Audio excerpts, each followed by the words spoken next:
Welcome to another episode of Grub Masters. I'm Chris, this is John. Over the next couple of days, we're going to be working on beef jerky.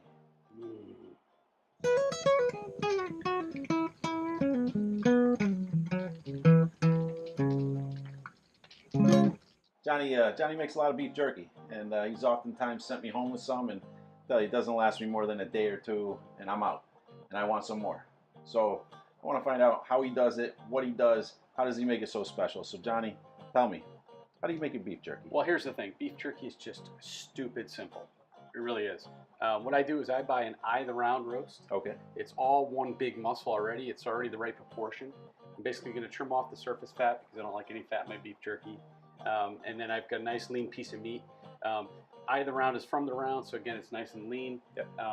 We're going to slice it down into kind of bite-sized strips.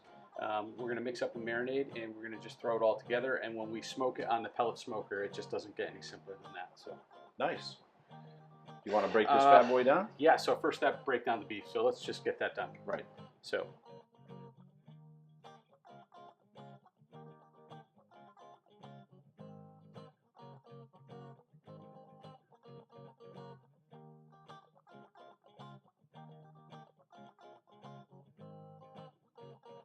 That's pretty much the process. I slip my knife kind of underneath the silver skin, and then I just kind of slide it across and just try to peel that silver skin off. So this way there's none of that kind of chewy stuff in there. So that's it. So now we're going to just discard this stuff, or at least put it off to the side for the dogs, and then we're going to slice this down into those strips. Okay, so to break this down, usually what I do is just make it manageable. So I'm going to cut it in half. And then I'm going to cut it in half again, but the long way. And this is more or less a nice cross section to be kind of a bite-sized strip. So now we're just going to make that into nice slices. So the best that you can, you just want to slice down nice and even. And like this is just a little bit too thick. This side's good. The first piece is always kind of you're squaring it off, so it's a little tough. But you just want to go down nice and easy.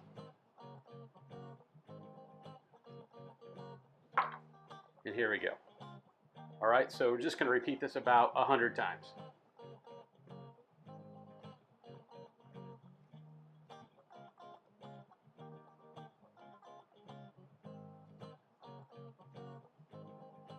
All right, so that's the yield. This started off, it was 6.5 pounds. So we broke it down, we trimmed off a bunch of stuff. Chris, actually, can you grab me the discard plate? Got it. So I'm going to wager that there's probably about 1.5 pounds, maybe a waste there. So I think we're right at 6.5 pounds. We're probably right at 5, just give or take a few ounces. Sure. So, John, first of all, I was standing off camera here. The breakdown of that, taking off all the fat, the masterful ninja moves, yeah, just spot on. I mean, it was mystical. You know, you can't really go too wrong. I mean, this is what you're looking for, probably about 1/8 of an inch. And by slicing it the way that I did, you're already going against the grain. So when you bite into this, it's just going to fall apart into your mouth. So perfect. You know, I got a couple slices here, you know, as I was cutting, not 100% even. It's not going to matter at the end of the day. It's going to be fine. Those will be the pieces maybe we eat first because they'll be the juiciest. So, all right, so we're going to clean this up, and we're going to move on to the marinade. Now it's time to make the marinade. So basically we got 3 dry ingredients, 3 wet ingredients, and a special ingredient to keep the baddies away, right? Right. So let's start with the Worcestershire sauce. We're going to put in about a cup of Worcestershire. And what we did is we separated the meat into 2 separate bags just to make sure that when we moosh it around, there's really good coverage. So we're going to do a cup of the wet to ensure that we have enough wet ingredients. Worcestershire's in. Some low sodium soy sauce. Heart healthy. You know.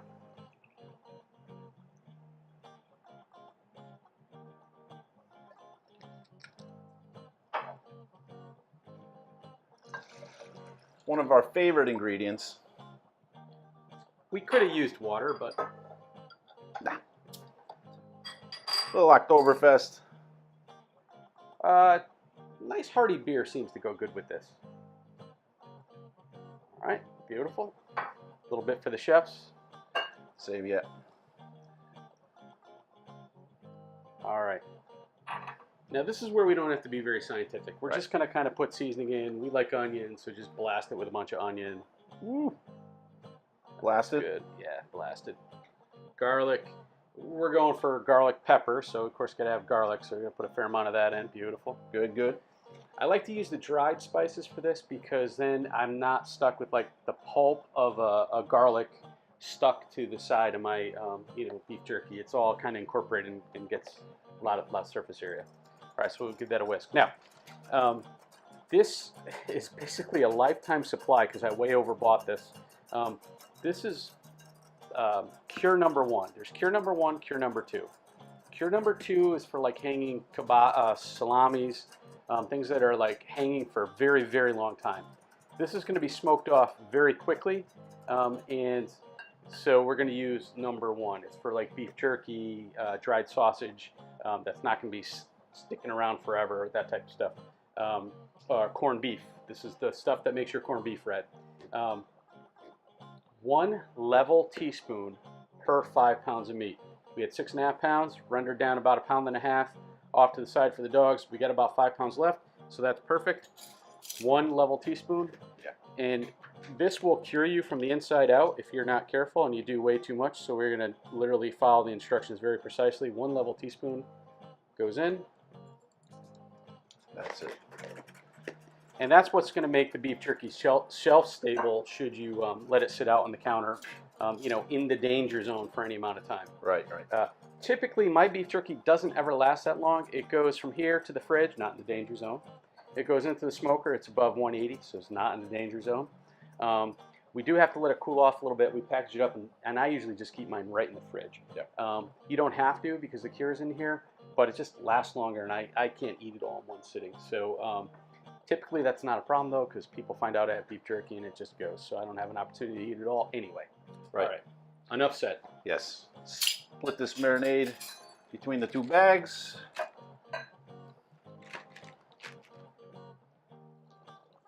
So this is going to go into the fridge or into your cooler overnight. Overnight's best. You got to do at least 6 hours on this. We did about 6 hours one time, and we found out that we were really kind of pushing it. There were a couple pieces that weren't quite. You could tell the color's a little bit different. Overnight is always perfect. You don't have to worry about anything. What I do is I just zip these up, leave very little bit of air. I kind of, as I'm going to get the midnight snack, I give them a little moosh. And then I put them back in, and then they're usually good to go in the morning, and that's pretty much where we'll pick this up.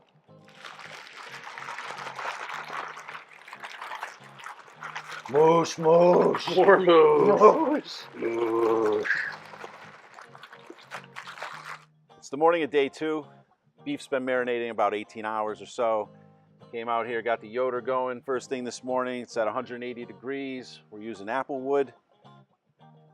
And what I did is I set up a smoker tube for extra flavor. So here's a little footage of that getting lit. So yep, you basically light that up. It's full of applewood pellets. You blow it out, and it just smolders throughout the whole cook. So, there's no liquid smoke in our marinade. Yeah. That's going to provide all the smoke that we need today. Lovely, lovely, lovely. Yeah. All right, first things first, you got to coat these racks. If you don't coat them, you're going to get some stickage. You're going to lose some meat. You're going to make that cleanup just ridiculously tough. You're probably going to rub your knuckles bare trying to clean these things. Not good. So we learned the hard way. Yeah, absolutely. You got to spray these down. So without further ado, let's do it. All right, perfect. You'll be amazed how much that helps. All right, so our meat has been in the marinade. We gave it the moosh throughout the night.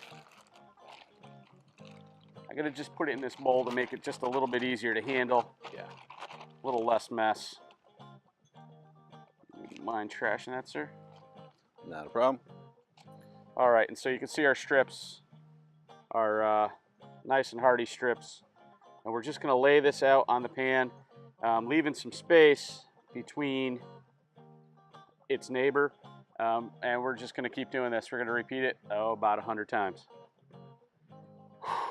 You thought that was the hard part. The hard part comes now. Now we got to wait. Yeah. What we're going to do is we're going to put 2 racks on the top shelf, 2 racks on the bottom shelf, and we're going to actually rotate those throughout the cook. About every half hour we want to rotate them. We're going to give them a 180-degree turn, and we're going to go from top rack to bottom rack, really even out this cook.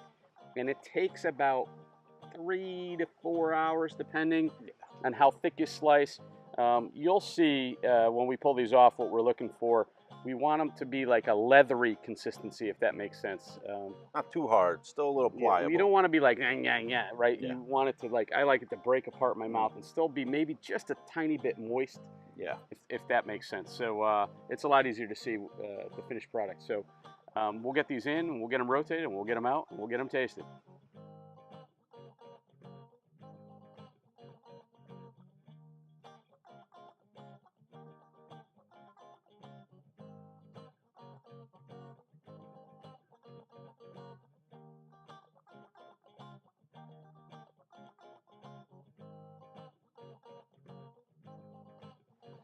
Beef jerky's been on just about 3 hours. Let's take a look, John. Yeah, this stuff is ready. Yeah. Man. All right, yeah, so really nice color. Yeah, looks good. And see the top here, see what I mean? It looks leathery. It's got that, it looks a little dried out on the top, but when you bend it, it kind of cracks, but not all the way through. Right. Okay, that's what I like to look for. That's the consistency I like it at. So, cheers. Cheers.